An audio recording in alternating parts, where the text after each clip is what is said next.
I don't know how many of you have seen that today, March 31st, 2024, is not only Easter, but it is Trans Visibility Awareness Day, I believe is how they have phrased it, Trans Visibility Day.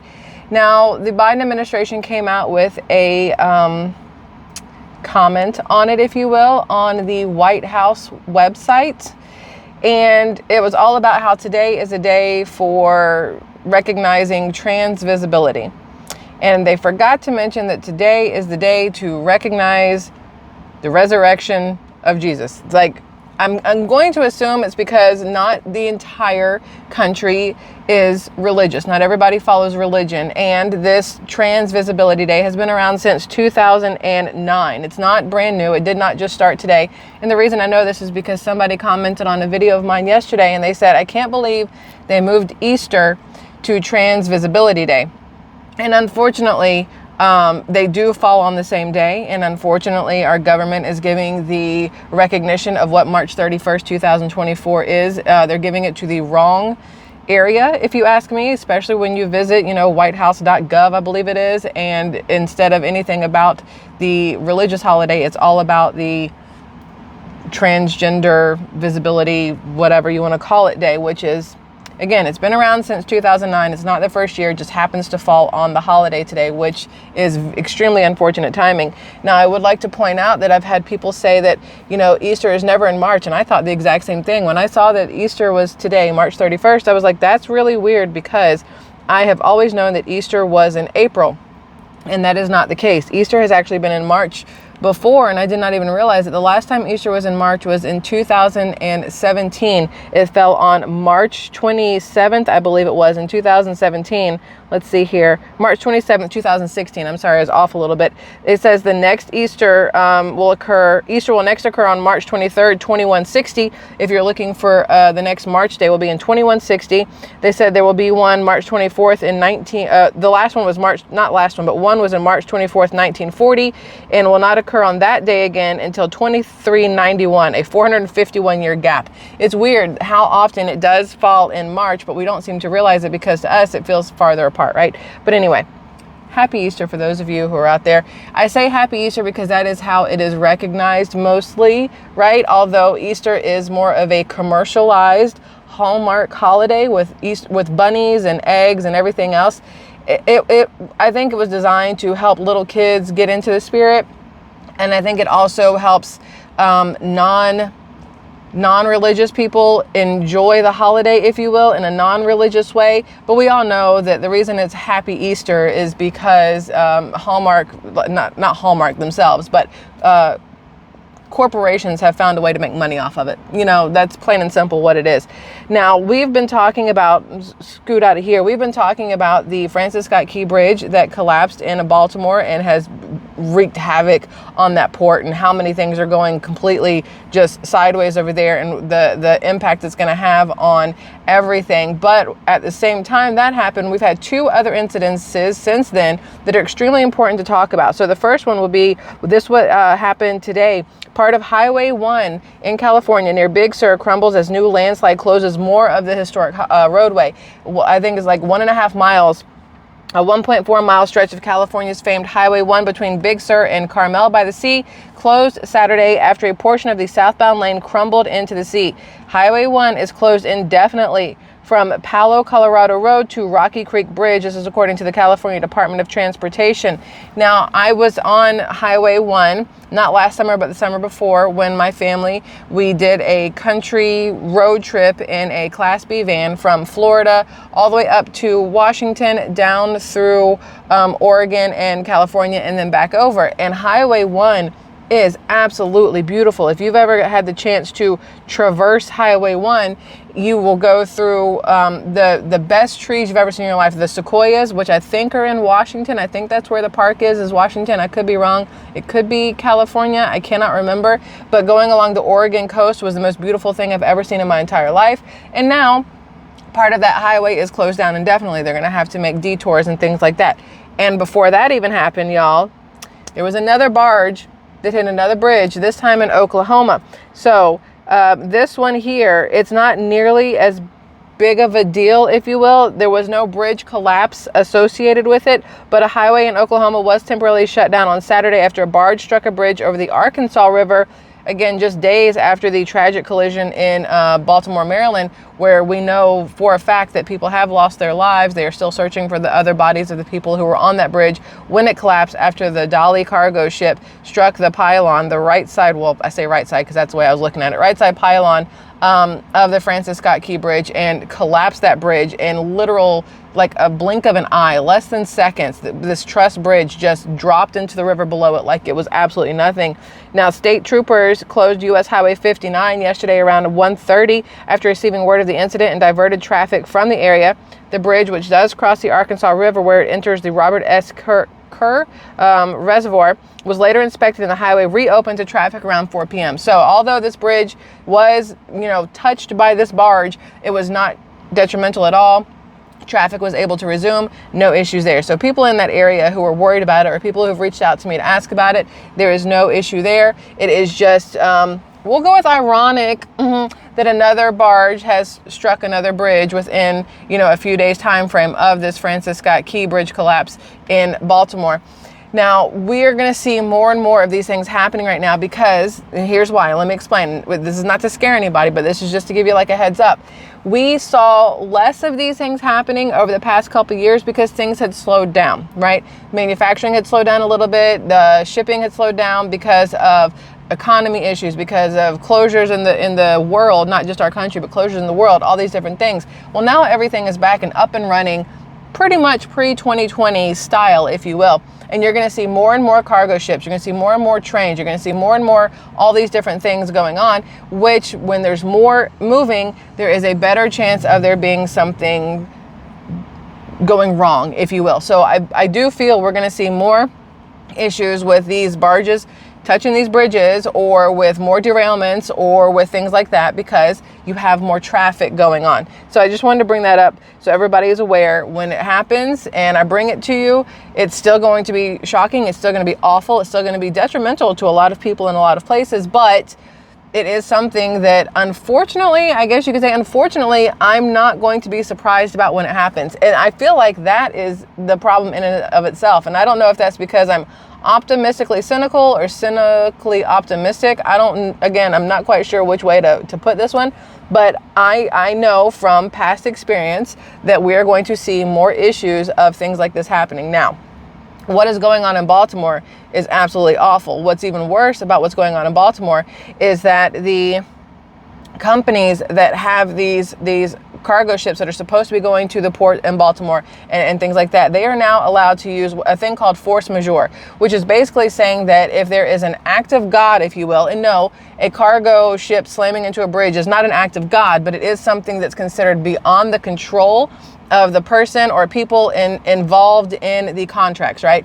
So you're going to see more and more companies coming out with force majeure as things go on. And what has happened in Baltimore is the cargo ship companies that have their ships that were trying to get into port and now can't go to Baltimore and have to reroute, they're pulling force majeure and they are saying, hey, listen, we can change, alter, cancel our contracts. Now, since we can't get in the port of Baltimore, it is not on us to get your products to that location. Wherever we have to go and drop your products off, it is now up to you to get your things from that point to point B.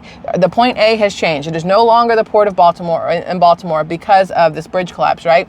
There are so many ships that are stuck in there. There are things that are Coast Guard are stuck in there. I know there's some Navy SEALs that are stuck in there. There's some other delivery ships, if you will, that are stuck in there. That bridge toppling was worse than just the people losing their lives, which is the most horrific part of it. I need everybody to understand that. But again, the impact it's going to have from here on out is huge. Yesterday they had the cranes out. I didn't go live with it. I thought about it, but they had the huge cranes out yesterday trying to get all the parts of the bridge out of the river so they at least could figure out how to get the flow going back again. Although it's still going to take a lot of work because there's not going to be traffic, bridge traffic in a very long time because they have to rebuild the entire thing. They will be able to open up the waterway again. But again, that's not going to be anytime soon either. Just because they are able to pull those broken, fallen parts of the bridge out does not mean that it is safe for these ships to traverse. They still have to go through and pick up all the debris from the pylon. They're still searching for the missing people, the cars, everything else that were on that bridge that fell into the water. So that's still going to take time.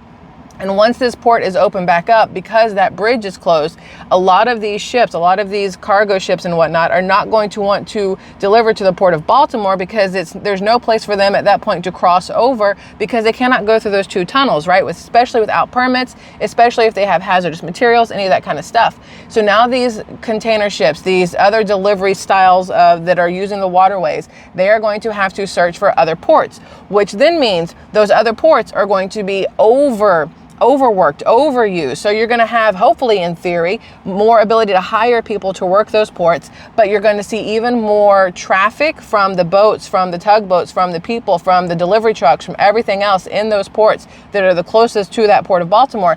And it's going to, again, cause a delay. So you're going to have delays in getting your products from that port being closed down due to the Francis Scott Key Bridge collapse. And then you're going to have a delay also from these other ports that will be overrun, overworked, and only so many delivery drivers to do the job.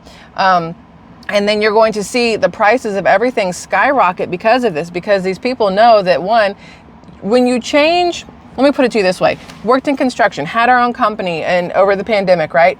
And when things went to hell in a handbasket or shit, whatever you want to call it, after March 2020, we had contracts that were, when we signed the contracts, they were a certain price for everything, right? You go under contract at this set price for your labor, for your materials, and this is your time frame to get it done and everything else.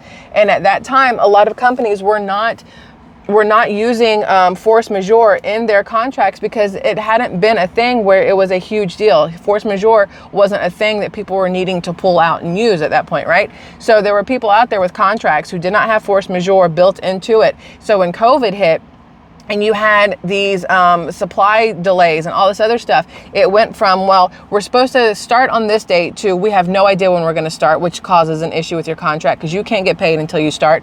Then it was, well, this is the price that we were told it would be when we got our labor, our material prices done. And then the supplier now goes, well, we have to pay more to get it here because of everything that's going on. And it costs more to make because of everything that's going on. So now, even though it's under contract, we are changing our prices, and you can either deal with it or you can break your contract, and then you're screwed. And it's such a weird spot to be in when there are these global issues, or even just, local issues that affect your delivery, affect your materials, affect your everything else. The prices are crazy. It changes delivery times and timelines of everything. And it's this whole jumble that it's like when you pull, let's say you see like a loose string, you're like, let me just pull this real quick. And you pull the string and you don't realize that the more you pull, the more it unravels everything. And that's kind of what is happening with this port of Baltimore, with the bridge collapse there, the Francis Scott Key Bridge. It's like they pulled one little thread, one little string, but then the more you pull, the more everything unravels, because you're going to have more and more companies who are either going to pull out of contracts that they have, claiming force majeure. You're going to have more and more companies charging more because they're like, hey, we can claim force majeure and pull out completely, or you can pay us 2 or 3 times what we were contractually agreed to if you want us to get your stuff from this new port to point B. Then you're going to have these people who are like, hey, listen, we normally pick up at the port, that port in Baltimore, but since we can't, we have to go here. It's going to cost you 3-4 times as much because it's more manpower, it's more wear on our tires, it's more wear on our vehicles, it's more gas money, it's more this, more that, or whatever. It's going to cause a bigger effect than I think people realize, and I think people really need to understand that. So when you get to where you're, let's say you're around Baltimore, and again, this is way more outside of just Baltimore that's going to be affected, but especially in Baltimore, you're going to see the biggest effect of it all, I think. You're going to see that prices are going up again for fuel, for food, for supplies in general. Labor costs are going to go through the roof. People who own shipping companies or delivery companies, this is your time, my dude, to go out there and grab up all this business. You could, of course, charge way more and make a ton of money, or you could continue to do things the correct way and get a ton of business instead and make your money that way and do the right thing. But businesses are in business to make money, not to make people's lives easier most of the time. But that is something that we need to keep an eye on, because here I am saying, the majority of the economy is okay, right? We're not nearly as bad off as we thought we would be at this time. We're also not nearly as good as we hope to be at this time. But this thing with the Port of Baltimore is going to make a huge, drastic difference in the economy, not just for that area, but for surrounding areas that relied on that port to get products in and shipped out, moved out, right? So just something to keep an eye on. I'm going to keep an eye on it. I'll keep bringing it to you guys because it's important to talk about. And I just wanted to bring that to your attention today. Again, if you happen to want to travel Highway 1 in the Big Sur area, there was a highway collapse yesterday. It has fallen off into the ocean because that's what California is going to do at some point. So be careful there. Just know that you're going to have a detour. If you're in Oklahoma, the bridge that was, I'm going to say love tapped because it wasn't anything that was like bad. So love tapped by the barge there, the cargo ship there. It's fine. That bridge is back open. You're good to go.